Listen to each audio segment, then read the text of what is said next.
देखिए, मैं यहाँ पर आई थी तो 90 साल की हुई थी। उसके बाद 1 साल गया, तो अब मैं 92 चल रही हूँ। ना मैं पास्ट में जीती हूँ, ना मैं फ्यूचर में जीती हूँ, मैं प्रेज़ेंट में जीती हूँ।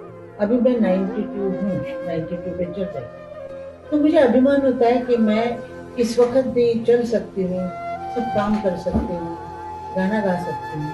मुझे बहुत अच्छा लगता है और मुझे डर नहीं लगता है कि तबीयत खराब हो या गला खराब हो तो इंसान डर जाता है और नर्वस हो जाता है। लेकिन अभी मुझे नहीं लगता मुझे।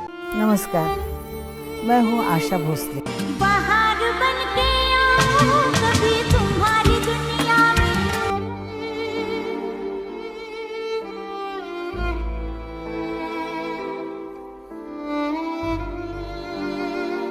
কিংবদন্তি কণ্ঠশিল্পী আশা ভোসলের প্রয়াণে ভারতের সঙ্গীত অঙ্গনে নেমে এসেছে গভীর শোক।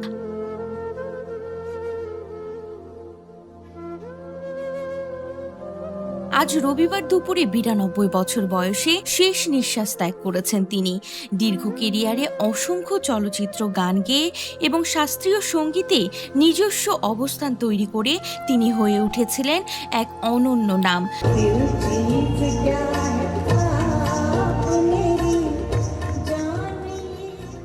জানা গেছে হৃদরোগে আক্রান্ত হওয়ার পাশাপাশি ফুসফুসের সংক্রমণ ধরা পড়ায় শনিবার তাকে মুম্বাইয়ের একটি হাসপাতালে ভর্তি করা হয়। রবিবার সকাল থেকে তার শারীরিক অবস্থার অবনতি ঘটে। এক পর্যায়ে তিনি মৃত্যুবরণ করেন। গায়িকার মৃত্যুর খবর নিশ্চিত করেছেন তার ছেলে।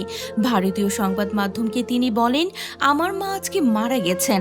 আগামীকাল সকাল 11টায় লোয়ার পারেলের কাসা গ্র্যান্ডে সবাই এসে তাকে শেষ শ্রদ্ধা জানাতে পারবেন। এখানেই তিনি থাকতেন। এরপর বিকেল 4টায় শিবাজি পার্কে তার শেষকৃত্য সম্পন্ন করা হবে। এর আগে শনিবার গায়িকার নাতনির পক্ষ থেকে এক বিবৃতিতে জানানো হয়েছিল, আমার ঠাকুমা আশা ভোসলে দুর্বলতা এবং বুকের সংক্রমণের কারণে হাসপাতালে ভর্তি আছেন। আমরা আপনাদের সকলের কাছে অনুরোধ করছি আমাদের ব্যক্তিগত গোপনীয়তা বজায় রাখার জন্য। আশা ভোসলে ১২,০০০-এরও বেশি গান রেকর্ড করেছেন। তার কণ্ঠে জীবন্ত হয়ে উঠেছে বৈজয়ন্তী মালা, মীনা কুমারী, মধুবালা, জিনা তামান, অসংখ্য তারকার চরিত্রের কণ্ঠে। আসুন আমরা সকলেই আশা ভোসলের আত্মার শান্তি কামনা করি, তিনি যেন পরপারে শান্তিতে থাকেন।